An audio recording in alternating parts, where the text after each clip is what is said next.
Mikal Bridges had one of the best games of his career last night in a win over the Toronto Raptors. He had 16 points in the first quarter, 23 in the first half, and finished with 29. And it was just the manner in which a lot of it came about. Displaying a ton of his growth, both in real time and some things that we've seen kind of snowballing into what they've become in this present day for him, as well as him continuing to find his way back into getting points in the open floor in transition, which is very important because he's one of the best finishers and best players in transition in the NBA. And then seeing that flow trickle into the half court and seeing his growth in that specific dynamic of the game just on full display. And then, of course, now adding the dynamic of being able to be reliable in the clutch to finish games with the Suns, with Chris Paul and Devin Booker, or even independent of those two, as we've seen. So I just wanted to go ahead and dive into the film and kind of zoom in on some of the things that he's continued to show growth through. All right, let's get into it. All right, this first play here we're going to see already. You can see him bringing it up the floor. He was tasked with operating against Fred VanVleet with the VanVleet matchup to start the game, as Scotty Barnes was on Chris Paul initially. So we got Mikal navigating against pressure, bringing the ball up the floor, and just displaying all his growth here. Just all type of composure, keeping his handle, keeping his dribble alive, and just doing a good job of navigating against pressure and not panicking, staying strong with the ball, and then also displaying the confidence as you see there. All of this, leading through all of this, navigating through all of this pressure and just staying composed. And again, like I talked about in one of my recent film sessions with him, composed through all types of hand activity from defenders trying to dislodge his dribble.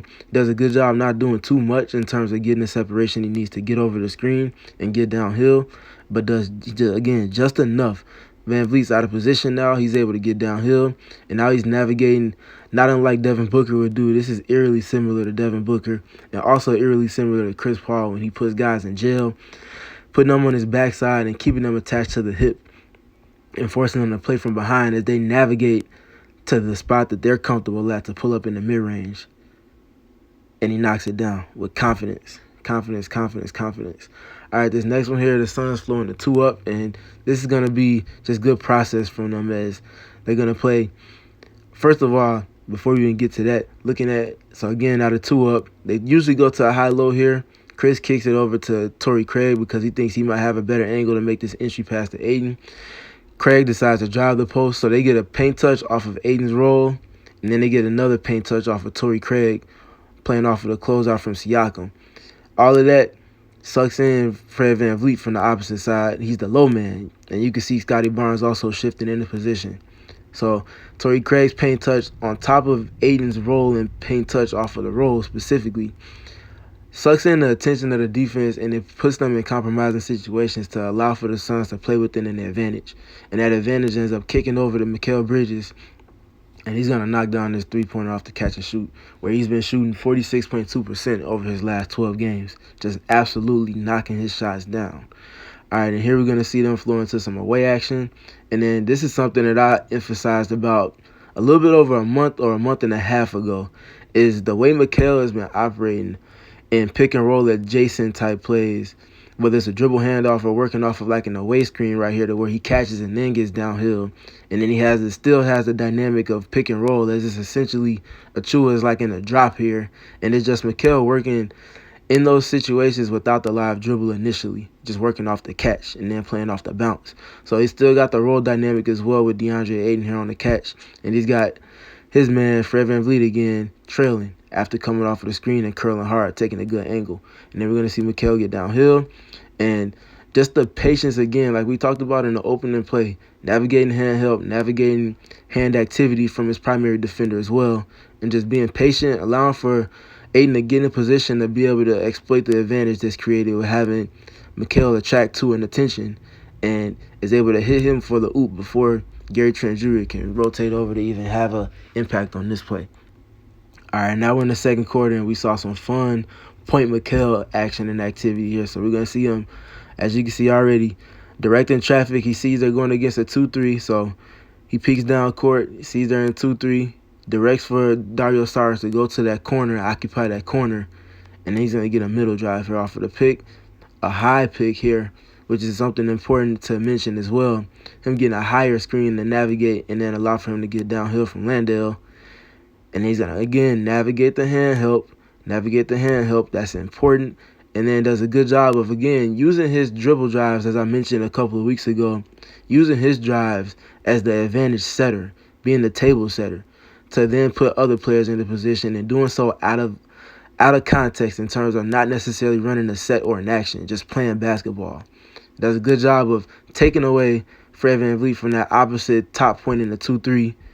Sarge, again, after he directed him to go to the corner, Scottie Barnes has the hold for him initially as he sinks down. And then here's Damian Lee, one of the best three-point shooters in the NBA, wide open off a great pass from Mikal that he set up all by himself. All right, and then next we're going to see him navigating full court against Scottie Barnes, who's trying to hound him. Again, composure and confidence. Gets through here with no wasted time. They're starting their set with 17 seconds on the shot clock. That's optimal. That's ideal. And now he's gonna work off of the screen. Again, another look at the point of the screen here. It's way above the 3-point line. It's on the Suns logo, just like the last one was. Navigating off of that, getting downhill, and then now it's gonna be the Suns maintaining their advantage. And I just want to pinpoint, this is not going to be a make here from the Suns, but I just wanted to zoom in on this play specifically because it's Mikal that's setting the table here as the initiator of offense. So he's initiating everything, and then he's able to go in from initiating to then being able to do something that he also does best in playing as a connector. So he goes initiator here to set the table. He gets the late switch, and then he doesn't panic, doesn't force any passes, just allows for the offense to come. So off of the late switch, you can also see Gary Trent Jr. at the opposite elbow gapping off of Cam Johnson just in case Mikal does try to throw this pass here to Sarge. He doesn't. Sees the space that Cam Johnson has as he shakes up from the wing, hits Cam, and now he's able to attack a closeout. And as he gets into his drive, Mikal's gonna also see his Boucher turns his complete back to Mikal on the second side here. We're going to see Mikal baseline drift. He sinks to the corner, makes himself available for that pass from Cam, and now they're maintaining the advantage. As then he's going to be driving against a closeout. He blows by him, hits Dario for a +1. Dario doesn't like the three-point look, so he ends up driving his closeout. It's going to end up being a decent look, and then they're going to end up getting free throws out of this. But it's just Mikal being a fire starter and then being able to play connector and just toggling different roles within the half-court offense. It's just wildly impressive to see in his growth and his ascension as a player as a whole. And now we're going to see him again initiating offense. Another high ball screen here set from DeAndre Ayton. He's going to do a good job using it, getting over. There's another late switch. And look at something else I talked about yesterday with Cam Johnson is gauging players' growth as passers and playmakers, being able to see the game through windows and not necessarily just looking at it through the generic window, which would have been trying to thread the needle here on a pocket pass. It's there if he wanted to, but he chose a more wise angle that also allowed for DeAndre Ayton to get a catch in the paint. If he throws this pass here, Ayton's going to catch the ball above the arc and then going to be trying to work downhill with a live dribble. That's not necessarily his strong suit. So instead, he chooses the angle in the window to the right of Achua on the late switch, hits him with a timely bounce pass. Very impressive, as if he throws this a half second later, Fred VanVleet probably steals this. Or Scottie Barnes is able to get back into the picture with his wide-ranging wingspan. But the perfectly timed pass through the other window, the more mature window to throw this pass through, allows for Mikal to make this play to DeAndre Ayton. All right, and then next we're going to see, this is a situation, this scenario that Devin Booker is consistently in. So Mikal's been scoring like crazy in the first half. We're almost at halftime here. He's got Gary Trent Jr. here initially locking and trailing, and then he switches from locking and trailing to going ahead and top locking him. So not fighting pressure, just taking what the defense gives him and operating off of that. Mikal decides to just shoot under to the opposite elbow and then gets into his midi pull-up. Same look that he would have wanted to generate regardless. He just does it in a more mature way, working smarter and not harder and not fighting pressure. And now here we're going to get into the fourth quarter here. And it's going to be, this is an ATO here that they call specifically for Mikal Bridges. They're going to get into some of their middle third of the floor Chicago action. Again, called specifically for him, ATO. And you look at the time and situation. The Suns are down 2 with 3 minutes and 8 seconds left. This game is in the clutch. And they're coming out of a timeout going directly to Mikal Bridges. And I want to pinpoint here before anything gets going. Look at him operating against locked a lock from Fred VanVleet, as well as just generally operating against pressure. The pressure can sometimes get to players and have them off balance and moving at a speed that they're not necessarily comfortable at. But Mikal just being completely composed and again being completely confident within himself does a good job just being patient, not going too soon, letting for the play to develop, and then getting into using the screen and then coming off the dribble handoff, and then the job's not done, obviously, as he wants to get a bucket. He's going to his left hand, his preferred hand. He's going to get into a spot that he's most comfortable at, getting to that left elbow. He's going to get the contact here from Achua, taking that contact, and then separating off of that with a little bit of a step back. And this is just great basketball, man. Just great basketball. Nice little fadeaway, knocked it down. Just really want to emphasize, looking at him taking the angle that he's taking to get into Achua's chest, inviting the contact, and then separating from the contact on the step back into the midi. And then all off of balance. Great balance and just knocking it down. Just great all around from Mikal there. And then we're going to see the very next play. They alter the action, but it's essentially the same action. They just remove Chris here. So pitches it over to Aiden. And initially, Mikal is going to go the opposite direction. As you can see him kind of loading up here with Fred VanVleet locking up on him under the basket. Initially, they're going to go into their middle third of the floor Chicago action or zoom action to get Mikal to his left hand, coming off of the screen that Chris Paul would set, as you can see him pinching to the opposite elbow.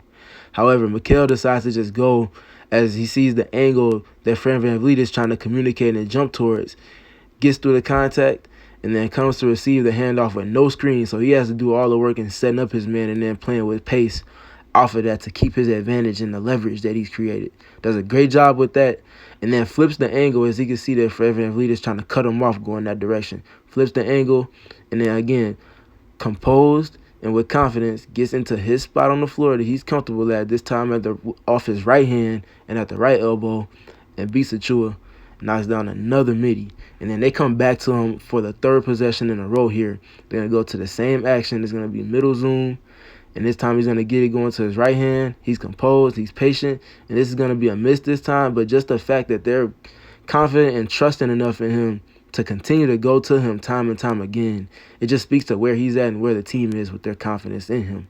And this is going to be helping the Suns really diversify their point of initiation with offense to toggle different roles between Chris Paul, Devin Booker, as well as Mikal Bridges in initiating or working off ball, and just keep them in a position of continuing to have the defense guessing in terms of who's going to be initiating, who we should have guarding who, and what action or set they might be running based off of who's initiating and where the other players on the floor are in the Suns' pecking order.